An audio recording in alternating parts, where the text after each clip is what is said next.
अस्सलाम वालेकुम viewers, PPS की यूट्यूब चैनल से मैं हूं जुनैद आलम। व्यूअर्स, आज हम लोग मौजूद हैं एक ऐसे डेवलपर के ऑफिस में जिन्होंने अभी प्रीवियसली जो कंस्ट्रक्शन के रिकॉर्ड्स थे उनको ब्रेक किया। हाई राइज बिल्डिंग्स में इन्होंने एक्स्ट्रा ऑर्डिनरी रिकॉर्ड्स बनाए, जिसमें इन लोगों ने live construction coverage first time introduce कराई पाकिस्तान में। इन लोगों ने जो क्वालिटी ऑफ कंस्ट्रक्शन थी उसके हाई स्टैंडर्ड सेट किए। इसके अलावा अपने प्रोजेक्ट्स में तमाम अप्रूवल्स के बाद सेल्स ओपन की। हम लोग मौजूद हैं ओजी डेवलपर्स के ऑफिस में और हमारे साथ मौजूद हैं हारून साहब जो कि सीईओ ओजी डेवलपर्स हैं। कैसी तबीयत है हारून भाई? आपके टाइम के लिए शुक्रिया हारून भाई। हारून भाई, हम लोग आपसे एक शॉर्ट ओवरव्यू लेना चाहेंगे about the barrier sky current situation, और उसके बाद हम लोग इन डिटेल डिस्कस करेंगे लाहौर स्काई को। जुनैद भाई, बैरियर स्काई आपको पता है हमने मार्च 2023 में लॉन्च किया था लास्ट ईयर, राइट, और 5,13,000 स्क्वायर फीट का था। उसमें से अभी तक हम 3.5 लाख स्क्वायर फीट कंस्ट्रक्ट कर चुके हुए हैं 17-18 माह में के। Very nice. हमारा 4 साल का प्लान है। हमारी कमिटमेंट 2027 की है कि हमने डिलीवरी देनी इंशाल्लाह। लेकिन अभी हम 11th फ्लोर की स्लैब की तैयारी में हैं। राइट। टोटल 16 स्लैब्स हैं, तो पीछे रहेगी सिर्फ ये 5-6। तो इंशाल्लाह ये हम अगले 4-5 माह में ये भी हम डाल देंगे। नेक्स्ट ईयर जून तक हमने इसके ग्राउंड फ्लोर को कमर्शियली ऑपरेशनल करना है। अभी हमारी कल ही कॉफ़ी शॉप ओपन हो गई है, मुबारक हो उसके लिए। ज़ाकल्लाह। और इसी तरह हम बाकी और भी ब्रांड्स हमारे काफ़ी लाइन में है। हमने इंशाल्लाह इसको ऑपरेशनल कर देना। हमारी कमिटमेंट नहीं है क्लाइंट के साथ कि हम आपको 1.5 साल में ऑपरेशनल करके दे रहे हैं, लेकिन हम अपने उसमें जो हमारा एक बना हुआ पॉलिसी हम उसके तहत चलते हुए हम इसको ऑपरेशनल कर रहे हैं। तो अब हम भी लाहौर स्काई की तरफ चलते हैं। लाहौर स्काई माशाल्लाह आपने लाहौर की बहुत ही प्राइम लोकेशन पे मेगा प्रोजेक्ट लॉन्च किया है।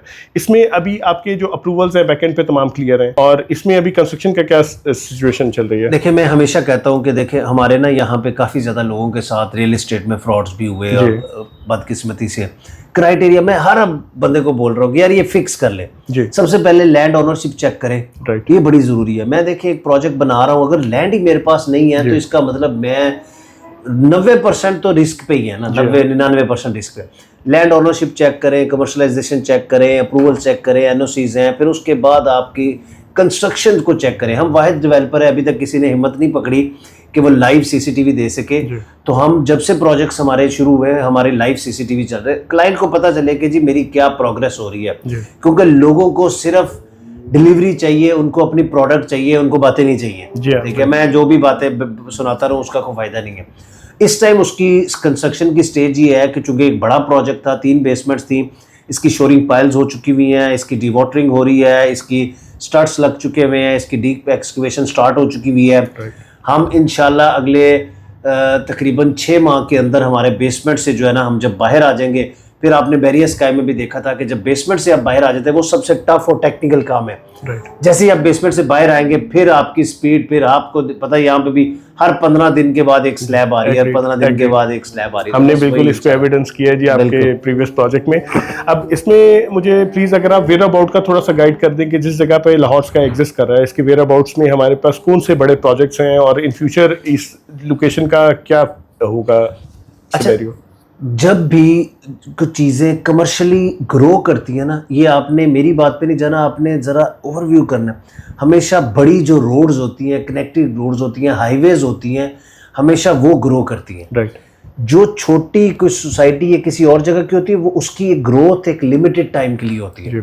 आप जैसे माल रोड ले लें, जेल रोड ले लें, मेन बुलेवार्ड को ले लें, मुल्तान रोड को ले लें, फिर अब ये फिरोजपुर रोड ले लें, रायवल रोड ले लें, ये वो रोड्स हैं। इसके ऊपर आज से 10 साल पहले प्रॉपर्टी की वैल्यू कुछ और थी, उससे 20 साल पहले कुछ और थी, 30 साल पहले कुछ और थी, 50 साल पहले तो बिल्कुल ही चंद 100 में कुछ चीज़ें मिल रही थी। तो अगर आप इसके कंपैरिजन में कुछ छोटी रोड्स को आप देखें तो वो इस तरह से ग्रो नहीं करती। तो लाहौर स्काई प्राइम लोकेशन जो फिरोजपुर रोड मेन रोड है, हाईवे है, उसके ऊपर ये बन रहा है। अगर आप लाहौर का जो दिल है गुलबर्ग जो सीबीडी बन रहा है, वहाँ से अगर आप फिरोजपुर रोड, कोई सिग्नल नहीं है, अंडरपासेस है, ब्रिजेस हैं, वहाँ से 18-20 मिनट की ड्राइव के ऊपर है। रिंग रोड के इंटरचेंज से आपके 4 मिनट की ड्राइव है। फिर इसी रोड के ऊपर जो एक नई मोटरवे आ रही है साहिवाल और पाकपतन पत्तों की से गुजरती हुई, ये 4 मिनट के ऊपर सुवासल पे इसका एग्जिट आ रहा है। अब आप एज्यूम करिए आप लाहौर स्काई पे बैठे हुए, ये सामने मेन आपके फिरोजपुर रोड है, इस तरफ आपके 4 मिनट पे रिंग रोड है, इस तरफ आपके 4-5 मिनट के ऊपर आपका मोटरवे है, सामने आपके DHA फेज 10 है, राइट साइड पे आगे आपके सेंट्रल पार्क है, पाम सिटी है, उसके अपोजिट आपके बैरिया शेमन है, ठीक है, फिर उसके साथ पाम सिटी है। हमारे पीछे जो है एलडीए सिटी है, पीछे हमारे लेक सिटी आ रहा है, पीछे हमारे इत्तेहाद टाउन है, ठीक है। ये अच्छा, फिर ये जो गवर्नमेंट की एक स्कीम आप देख रहे हैं, बड़ी एडवर्टाइजमेंट हो रही है, आईटी पार्क बना रहे हैं, वो भी सारा हमारे पीछे है। हम मेन फिरोजपुर रोड पे बैठे हैं, वो पीछे। तो ये जो आपने लोकेशन की बात की, आगे लाहौर का सिर्फ ये एक जोन रह गया था जहां पे ये सारी डेवलपमेंट होनी थी, अदरवाइज बाकी सब पैक हो गया हुआ है। पूरा लाहौर पैक है, अब आगे लाहौर खत्म, बस ये एक पोर्शन रह गया जहां पे इस टाइम, तो हम उस पोर्शन के दिल पे, उस पोर्शन के फेस पे हम बिल्कुल मेन फिरोजपुर रोड पे बैठे हुए हैं। ये बाकी सोसाइटीज का जो मैंने नाम लिया, ये हमारे बाद आती है, ये हमारे पीछे है। बिल्कुल बिल्कुल। अब हारून भाई, हम लोग अपने कस्टमर्स को ये बताना चाहेंगे कि अभी हमारे पास लाहौर स्काई में कौन सी इन्वेस्टमेंट अपॉर्चुनिटीज़ हैं कमर्शियल में, कौन सी इन्वेस्टमेंट अपॉर्चुनिटीज़ हैं रेजिडेंशियल कॉन्टेक्स्ट में? इसमें जुनैद भाई हमारे पास इस टाइम जो है ना, चूंकि ये अभी कोई 6-7 माह हुए हैं इसको लॉन्च हुए, हमारे पास कमर्शियल की ऑप्शंस कुछ अवेलेबल हैं। हमारे पास ऑफिसेज अवेलेबल है। अच्छा, ऑफिस का मैं आपको बता दूं, ये आईटी पार्क है जी। ये वो आईटी पार्क है जहाँ पे गवर्नमेंट ने एक नई स्कीम के तहत यहाँ पे 10 साल के लिए ऑपरेशनल हो जाने के बाद इनकम टैक्स, सेल टैक्स और ड्यूटीज़ जो है वो माफ़ की हुई हैं। राइट। और जो इसका कमर्शियल है वो डीएफओ है, डायरेक्ट फैक्ट्री आउटलेट मॉल है, ठीक है। ऊपर अपार्टमेंट्स हैं, वो भी अवेलेबल है। इस टाइम इसके अंदर अवेलेबिलिटी है। कमर्शियल के अंदर बड़ी लिमिटेड सी रह गई है, क्योंकि कमर्शियल बड़ी तेज़ी से जा रहा होता है। अपार्टमेंट के भी जो यूनिट्स थे हमारे पास, रीजनेबल यूनिट जो थे वो बड़े लिमिटेड रह गए हैं। लेकिन इस टाइम अपॉर्चुनिटी है। जैसे बैरियर स्काई में कुछ नहीं पड़ा हुआ, वो चंद एक 20-25 यूनिट है, 700 में से, उसी में से आपको चूज करना पड़ता है। लाहौर स्काई में भी ऑप्शन है। और हम लोग इसमें कितने ईयर्स का पेमेंट प्लान ऑफर कर रहे हैं, क्या डाउन पेमेंट होगी और इसको इन फ्यूचर कंप्लीशन टाइम क्या होगा? ओके, 4 साल का पेमेंट प्लान है। चीजें क्लियर है, कंस्ट्रक्शन चल रही है, इसका मतलब आपके 4 साल स्टार्ट हो चुके हैं। राइट। आपने 20% डाउन पेमेंट देनी है, 10% आपने पोजेशन पे देना है। राइट। बीच का जो 70% है वो वैसे तो एक 6 माह बाद एक बायर वाला है, और बाकी मंथली को 0.7% मंथली देना है, लेकिन उसको आप कस्टमाइज भी कर सकते हैं, बीच वाले 70% को। और 4 साल में हमने इसकी जो है ना वो डिलीवरी देनी है। Very nice, very nice. Haroon भाई, बहुत शुक्रिया, आपने हमेशा की तरह बहुत ही अच्छी तरह प्रोजेक्ट को ब्रीफ किया।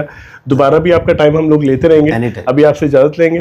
तो व्यूअर्स, ये था ओवरव्यू हरून भाई की जुबानी हमारे बेहतरीन प्रोजेक्ट लाहौर स्काई के बारे में।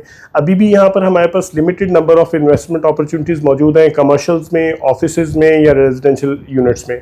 आप लोग भी यहाँ पर इन्वेस्टमेंट अपॉर्चुनिटीज़ को अवेल करें, और इस जगह के विजिट के लिए, फर्दर इन्फॉर्मेशन के लिए, बुकिंग के लिए आप लोग एनी टाइम मुझसे कॉन्टैक्ट कर सकते हैं। इस हवाले से मैं आपको असिस्ट करूँगा। अल्लाह हाफ़िज़।